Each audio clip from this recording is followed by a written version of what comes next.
Love your tie clip. Thank you very much. Oh, man. I wore it for you, sir. That's great. I appreciate it. That's like classy and it's awesome. Because I didn't want to wear the Star Wars suit. I wanted just a little taste. Yeah, a little flavor. Perfect. I've had the honor of interviewing Mr. Ford many times. Yeah. And I don't think anyone cares less about Star Wars than he does. Every time I've ever interviewed him, I've said, I'm trying not to geek out. And he always says, try harder. Whenever he used to say, I think. He used to say, when people would say, may the force be with you, he'd go, force yourself. Which is, I think, a play on something else. And I actually heard that the line, are you Han Solo, I used to be, is what he tells people when they say, are you Harrison Ford? He always goes, I used to be. So I'm curious, when you met him, funny. What was the balance between you getting information from him and that you used as the character and him just genuinely acting like he didn't care? Yeah, I mean, the main thing for me was to get kind of his blessing and just to kind of sit down with him and see if there was anything that was important. And I learned a lot talking to him about his whole path of his journey and his life and career and stuff. That was really interesting to hear about, and he was just super supportive of me and of the whole film. He's a cool guy. Every time I've ever interviewed him, he's always been super nice to me. He's awesome. I just gotta rein it in every time I yeah, that's a very good line. Try harder. Try harder. Yeah. I'll always remember that. It'll stick with me. I'm like my deathbed. That'll be with me. He can get away with these things. Oh, absolutely. He can be lovably like that. Yeah, and you just, because it kind of fits. Obviously, Harrison Ford has countless incredible scenes in the original trilogy. If you could have played Han in any of the original trilogy movies in any particular scene, what's the moment you would have loved to have had? I think woohoo. I think coming at the Battle of Yavin. Have you practiced it? Cool one. We ended up shouting quite a bit and doing a lot of that throughout, like the speeder chase and the Kessel Run. Can I give stuff away now that people have seen it? I guess I can. I've seen it. Okay, you've seen it. Yeah. During different not to be mentioned action set pieces of the film. There was a lot of woohooing, like woohoo, I was just about to ask you if it'd be obnoxious to get it. That's my early morning version. I'll take it. Can I get a late afternoon? Sure. Yoo-hoo? Woohoo! There we go. Yeah. Honestly, I just got chills in that moment. Okay.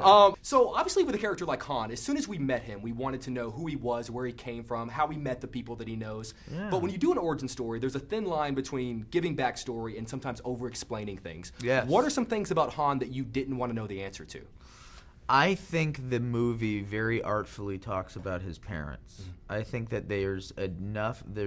I mean, we've talked about it, and there's some different people who have different ideas about it. But I think the movie gives you enough of that without needing to see him like as a little kid or anything like that, because that just doesn't, wouldn't quite have the same fun and swagger, I think. For sure. I think, and I mean this as a compliment, that conversation left me wanting more. Yeah. Whenever you hint at stuff, I go, oh, that's interesting. Exactly. As opposed to, here's everything you need to know about Right, exactly. I think that's really true, and that's astute. And I think the writers, the Kasdans know the character so well that they were able to kind of weave their own version into it. Obviously, a lot of news coming out about the fact that you've actually signed on for 2 more of these. Right. In theory, if we get more, are there particular moments of Han that you'd like to see, and do you want maybe the trilogy to end with him walking into the cantina on Tatooine? I can't say that necessarily, but that's a nice idea. If it happens, I'm reusing this interview. Right. I just think the relationships in the movie are so good, and I had so much fun with Donald and Emilia and Joonas, and so I feel like, and Woody. I just think seeing the continuation and deepening of those relationships would be really a lot of fun. Yeah. Please do more, man. Please. Not From really. the bottom of my heart. Well, yeah. I will give you like $20. I'll toward the budget, whatever it takes. Then we're done. Then it's definitely because it's like half. Yeah, for $20. I mean. Yeah. Thank honor, you. Man. Thank you for your time. So there's been a lot of documentation, a lot of articles about you meeting with Billy D. Williams before starting your production on the movie. I'm sort of curious, if you could have sat down with Harrison Ford and asked him about Lando, what are some questions you wish you could have asked him? I guess I would have just asked him, was there actual competition on set? Like, because it felt very. I was like, did that help you? Did you like that, or did you feel some sort of competition at all? Because after the first movie, he was the man. Right. He's like, this dude is the man, and then Billy D comes in and he's like, I'm the man, kind of thing. So I'm like, was that good, or did you feel that? Was that the feeling that you were going for? I probably would have asked that. Did you get anything from Billy that said that there might have been that sort of competition on set? if there was there, I don't think Billy felt it. Yeah. That's what's kind of awesome. Well, that's how you know you're the man. Yeah, that's what I'm saying. It's like, yeah. I don't know. Yeah. I don't know. Maybe he does feel like the shoe fits. Yeah. You know, kind of thing. First place doesn't care about second place. Yeah. So there's, unlike Han, we only get about a movie and a half with Lando to sort of learn who he is. And you guys coming into this have to have a pretty good grasp of this character. What was the moment or the detail or the item about Lando that gave you the best insight as to who he was from the original trilogy?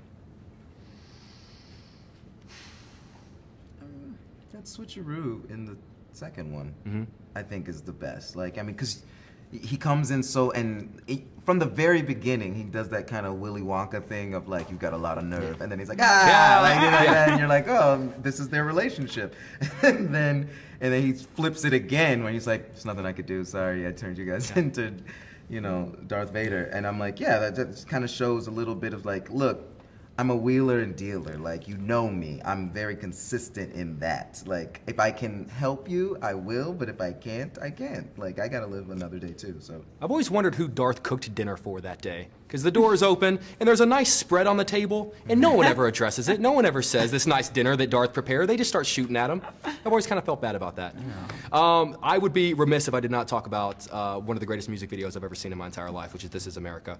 A lot of think pieces that are out there, a lot of people trying to interpret the symbolism. How much are you willing to sort of tell us what it means, and how much are you leaving it up to us to figure out? Oh, I'm willing to give zero.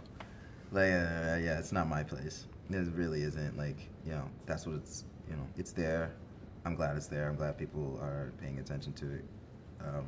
Yeah, that's it. Like, that's how I feel. Well, it's absolute genius, and it's an honor to sit across from you guys. Thank you for, as someone that was bullied and picked on for loving Star Wars as a kid, it means a lot to be here and sit you were across bullied from and you guys. picked on for liking Star Wars movie of all time? Because I think it was the dark ages of Star Wars before the prequels came out, so no one was talking about it. It was just me watching my old VHS tape, so it wasn't really cool to like Star Wars until the prequels, and then everyone started talking about it. But yeah, as a kid, look at you now. Now look at you in your sharp suit.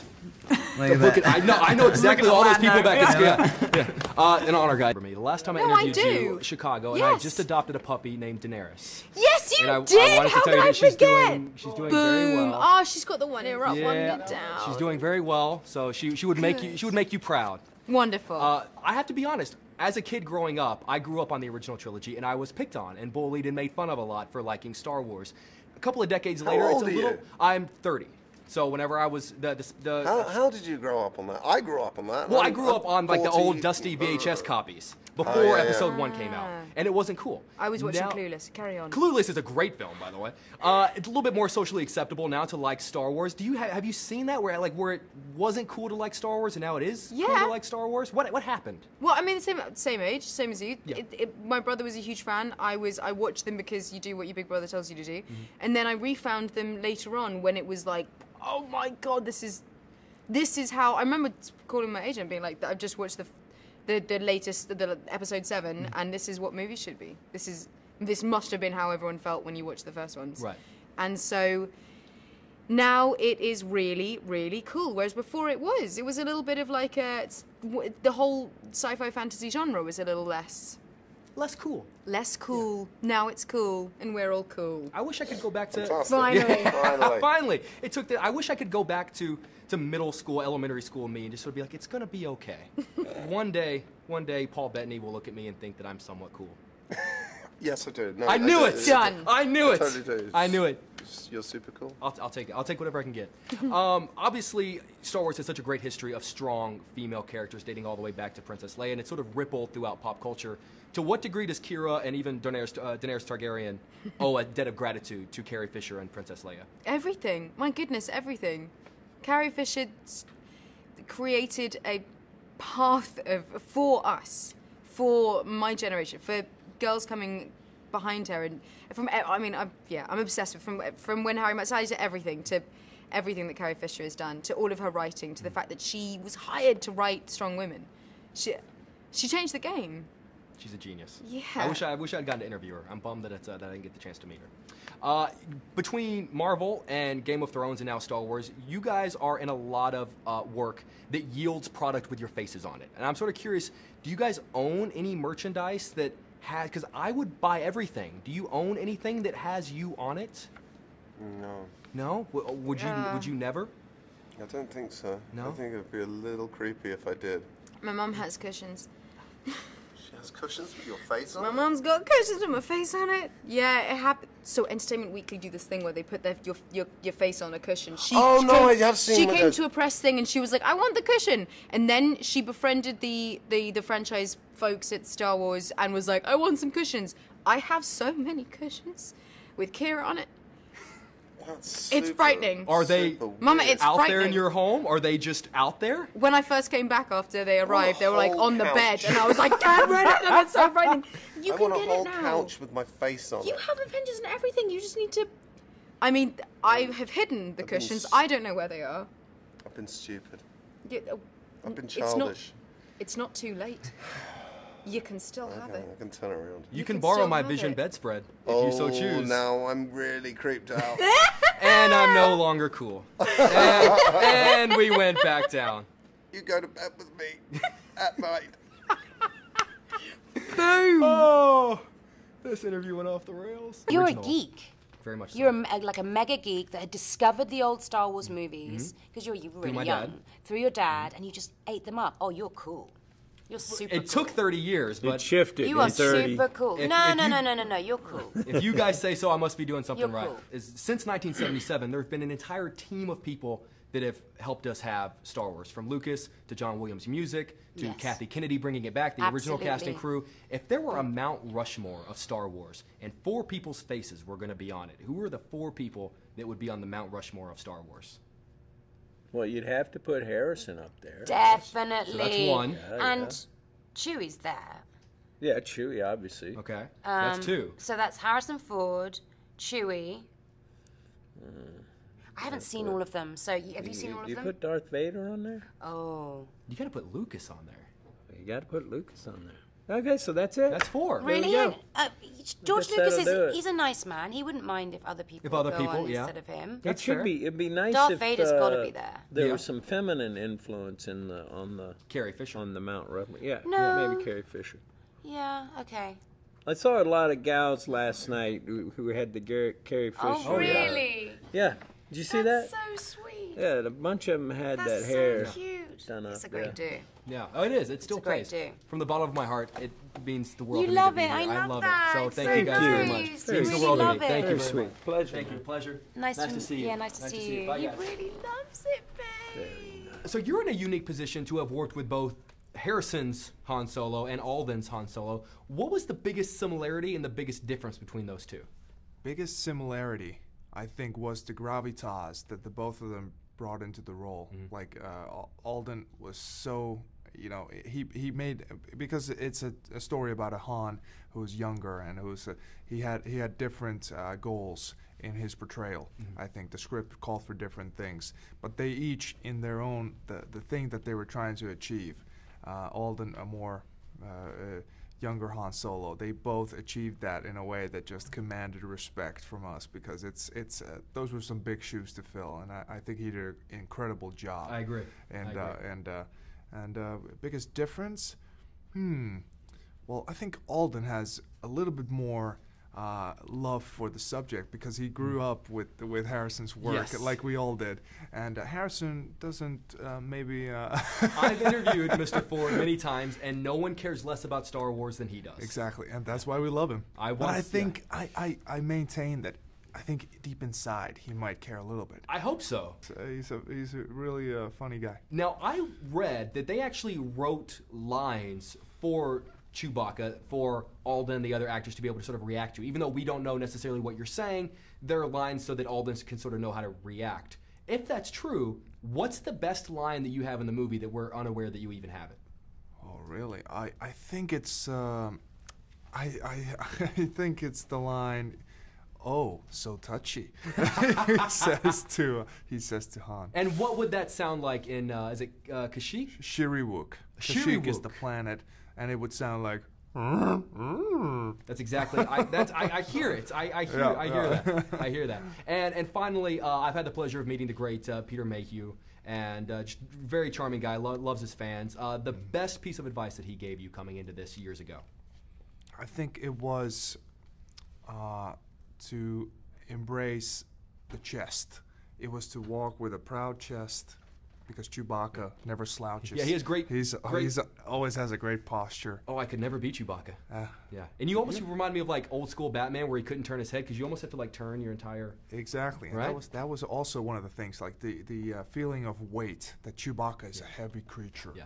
And he walks, and he can crush, but he's also friendly. So. Well, for Solo Part 2, if you ever need a 5'9" Wookiee.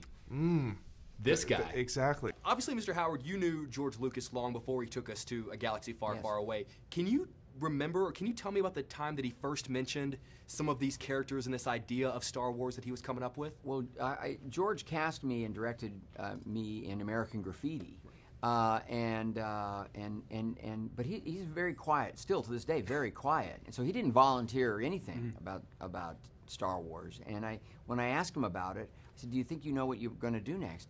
And he just said, "Well, I'd really like to do this this science fiction movie, but it's kind of like Flash Gordon or Buck Rogers, but with like 2001 special effects." And he said, "But everything goes real fast." Now, when you hear that, do you go, "That's genius," or "Oh God, this guy's crazy"? He's if gonna there was a bomb"? thought bubble, it would have been. Dumb idea? Question mark. But it was 3:30 in the morning. The American Graffiti was all shot at night, and I wasn't sure that he was thinking straight. In fact, that's why he's George Lucas. Exactly. He was thinking straight. Yeah, his our not thinking straight is his thinking straight. That's right. Which is fantastic. Obviously, no shortage of press covering about the fact that you came into this movie about halfway through. Don't want to get too much into that, but I'm sort of curious. What was the first moment in all of the madness? Right. What was the first moment on set where you went, "Everything's going to be okay"? It was really staging one of the big action sequences, and this particular sequence involved a lot of the key characters, and it was about coordination and a group kind of coming together and clicking. Was it the moment where in the trailer where Lando has to throw the gun to Han? That was part of it. Yes. Okay. And so when I worked out this choreography with these actors and saw it fall into place, and there are droids and there are aliens and there are explosions and blasters, and it clicked, and I could see that the actors were excited and charged, and I loved the feel of it, and the crew and everybody. I felt like that I was in the Star Wars rhythm. Wow. And that the fun, the action, the excitement connected to character was something that I had a good handle on. It's an amazing sequence. So I wanted to talk about, there's a line from Han Solo in A New Hope where he says that he hasn't seen anything that convinces him that the Force exists, the Force is real. How much does a line like that restrict you as a storyteller? Because everything that he sees, it can't be Force related, right? Is that a restricting line for you? Well, I mean, it's not.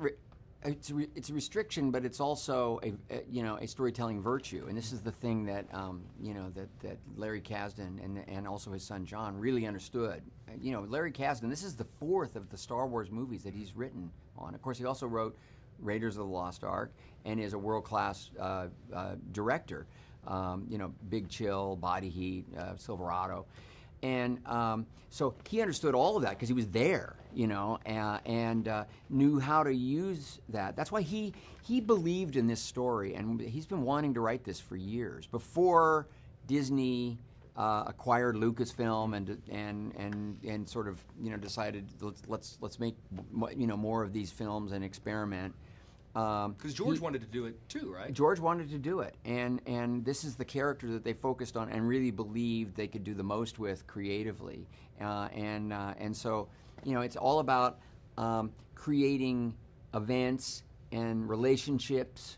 Relationships are really a key in this movie, so that both the action and the character drama and the humor all comes together to help define this guy, so that everything that we know about him later will make sense. At the same time, you don't have to have seen any of the other movies to be able to to get on board with this one and connect with it emotionally and have fun with it. Yes, sir. I have 1,000 more questions from the bottom of my heart. Thank you so much for making this movie, and thank you for your time. I appreciate it, sir. Thank you. Good to see you again. Okay, bye-bye. Thanks.